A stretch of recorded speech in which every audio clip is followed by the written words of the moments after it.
रामकृष्ण हरी विठ्ठल केशव बस बस तेवढंच बोलायचं. गोविंद माधव. रामकृष्ण हरी विठ्ठल केशव गोविंद हेच बोलायचं, पुढे जायचं. दररोज एक पान करत जा. आज चांगला दिवस आहे. गोविंद माधव. रामकृष्ण हरी विठ्ठल केशव गोविंद माधव. रामकृष्ण हरी विठ्ठल केशव गोविंद. एक वर्षाला 100 रुपये खर्च करशील का? एक वर्षाला 100 रुपये, कारण ही 100 रुपयाची वय आहे, पण 1 वर्ष चालते.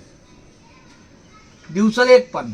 रामकृष्ण हरी विठ्ठल केशवा गोविंद माधवा. रामकृष्ण हरी विठ्ठल केशवा गोविंद माधव. पुढं रामकृष्ण हरी विठ्ठल केशव गोविंद माधव. रामकृष्ण हरी. चालते, खूप छान झालं. अजून 2 शब्द बरं. आपण आता अभंग बोलूया. हा फक्त ऐक तू मागे. आज एकादश आहे ना, आज आळंदीची एकादश आहे. आम्हाला खरं जाणं कर्तव्य होतं, पण शाळा आहे, जबाबदारी आहे. हा पण शाळेत शिक्षक आहे, सोमवारी प्रशिक्षणाला जाणार आहे. तरी पण आपल्या देवाच्या दारी एक अजून हा. आम्ही बिघडलो तुम्ही बिघडाना, आम्ही बिघडलो तुम्ही